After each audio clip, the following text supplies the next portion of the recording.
ഒരു കാലത്ത് ആകാശത്ത് പറക്കുന്ന ഒരു അമേരിക്കൻ ഡ്രോൺ കണ്ടാൽ തന്നെ എതിരാളികൾ ജാഗ്രതയിലാകുമായിരുന്നു.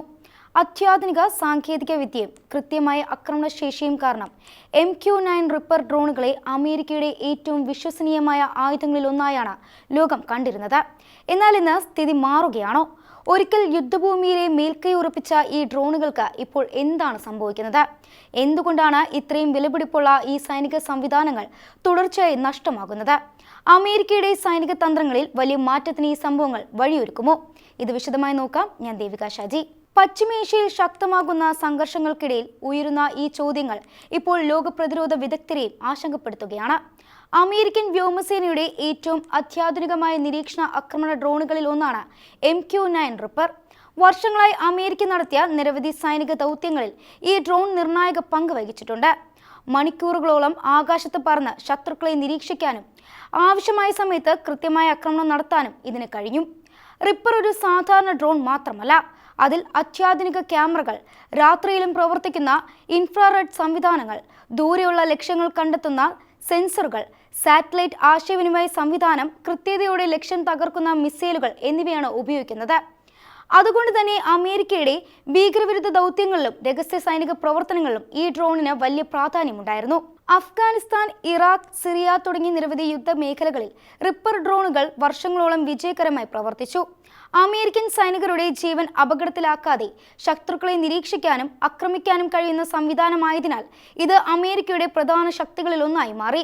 എന്നാൽ പശ്ചിമേഷ്യയിലെ ഇപ്പോഴത്തെ യുദ്ധ സാഹചര്യത്തിൽ ഈ ചിത്രത്തിന് മാറ്റമുണ്ടാകുകയാണ്.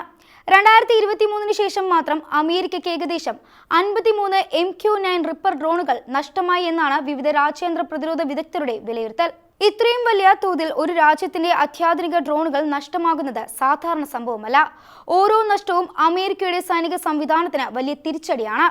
ഏറ്റവും ഒടുവിൽ തെക്ക് പടിഞ്ഞാറൻ ഇറാനിലെ ആന്റിമേഷ് നഗരത്തിന് മുകളിൽ ഒരു അമേരിക്കൻ MQ-9 റിപ്പർ ഡ്രോൺ വെടിവെച്ചിട്ടതായി ഇറാന്റെ ഇസ്ലാമിക് റവല്യൂഷണറി ഗാർഡ് കോർപ്സ് അവകാശപ്പെട്ടു. പുതിയ വ്യോമ പ്രതിരോധ സംവിധാനം ഉപയോഗിച്ചാണ് ഈ ഡ്രോൺ തകർത്തതെന്നും ഇറാൻ അറിയിച്ചു. ഇറാന്റെ ഈ അവകാശവാദം സ്വതന്ത്രമായി സ്ഥിരീകരിക്കപ്പെട്ടിട്ടില്ലെങ്കിലും പശ്ചിമേഷ്യയിൽ അമേരിക്കൻ ഡ്രോണുകൾ നേരിടുന്ന വെല്ലുവിളികൾ വർദ്ധിക്കുന്നു എന്ന വിലയിരുത്തൽ ശക്തമാകുകയാണ്. ഈ നഷ്ടങ്ങളുടെ ഏറ്റവും വലിയ ആഘാതം അനുഭവിക്കുന്നത് പെന്റഗനാണ്. കാരണം ഒരു MQ-9 റിപ്പർ നിർമ്മിക്കാൻ ചെലവാകുന്ന തുക വളരെ വലുതാണ്. അടിസ്ഥാന ഡ്രോണിന്റെ നിർമ്മാണ ചെലവ് ഏകദേശം 30 മുതൽ 56 മില്യൺ ഡോളർ വരെയാണ്. എന്നാൽ അതിൽ അത്യാധുനിക സെൻസറുകളും ആശയവിനിമയ സംവിധാനങ്ങളും ആയുധങ്ങളും മറ്റ് സാങ്കേതിക സംവിധാനങ്ങളും ഉൾപ്പെടുത്തുമ്പോൾ ആകെ ചെലവ് 150 മില്യൺ ഡോളറിൽ അധികമാകും. ഇന്ത്യൻ രൂപയിൽ കണക്കാക്കുമ്പോൾ ഇത് ഏകദേശം 1200 കോടിയിലധികം വരും. ഇത്രയും വിലയുള്ള ഒരു ഡ്രോൺ നഷ്ടമാകുമ്പോൾ അത് സാമ്പത്തിക നഷ്ടം മാത്രമല്ല, അതിനൊപ്പം വർഷങ്ങളായുള്ള സാങ്കേതിക ഗവേഷണവും വിലപ്പെട്ട വിവരശേഖരണ ശേഷിയും യുദ്ധത്തിലെ മുൻതൂക്കവും നഷ്ടമാകുന്നു. ഇതോടെയാണ് അമേരിക്കയ്ക്കുള്ളിൽ മറ്റൊരു ചർച്ച ശക്തമായത്. ഇത്രയും ചെലവേറിയ ഡ്രോണുകൾ ഭാവിയിലും ഇതേ രീതിയിൽ ഉപയോഗിക്കുന്നത് ശരിയായ തീരുമാനമാണോ?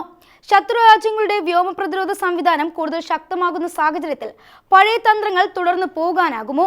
ഈ ചോദ്യങ്ങൾക്ക് ഉത്തരമുണ്ടാകാനാണ് ഇപ്പോൾ അമേരിക്ക ശ്രമിക്കുന്നത്. പ്രതിരോധ രംഗത്തെ വിദഗ്ധരുടെ അഭിപ്രായത്തിൽ ശീതയുദ്ധത്തിനു ശേഷമുള്ള കാലഘട്ടത്തിൽ അമേരിക്ക ആയുധ വികസനത്തിനായി വൻ തുക ചെലവഴിച്ചെങ്കിലും കുറഞ്ഞ ചെലവിൽ കൂടുതൽ നിർമ്മിക്കാവുന്ന ആയുധ സംവിധാനങ്ങൾ വികസിപ്പിക്കുന്നതിൽ പ്രത്യേകിച്ച് വിജയം നേടാൻ കഴിഞ്ഞിട്ടില്ല.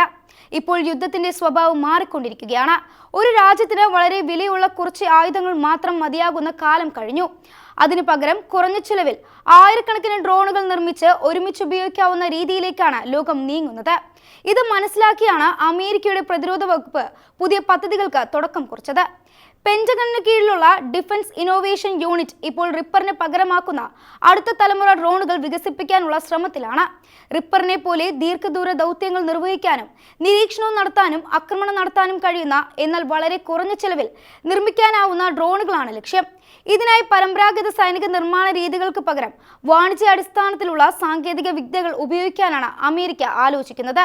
അതിലൂടെ വളരെ വേഗത്തിൽ കൂടുതൽ ഡ്രോണുകൾ നിർമ്മിക്കാൻ കഴിയും. അടുത്ത 5 വർഷത്തിനുള്ളിൽ ഇത്തരം പുതിയ ഡ്രോണുകൾ അമേരിക്കൻ സൈന്യത്തിന്റെ ഭാഗമാകാനാണ് പദ്ധതി.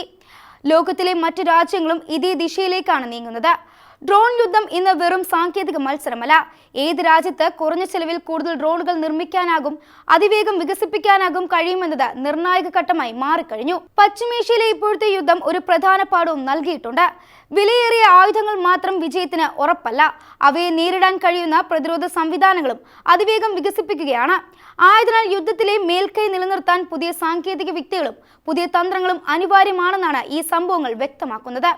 ഒരു കാലത്ത് അമേരിക്കയുടെ ശക്തിയുടെ പ്രതീകമായിരുന്ന MQ-9 റിപ്പർ ഡ്രോണുകൾ ഇന്ന് പുതിയ വെല്ലുവിളികൾ നേരിടുകയാണ്. തുടർച്ചയായ നഷ്ടങ്ങളും വർദ്ധിച്ച ചെലവും മാറുന്ന യുദ്ധ സാഹചര്യവും അമേരിക്കയെ പുതിയ വഴികൾ തേടാൻ നിർബന്ധരാക്കുന്നു.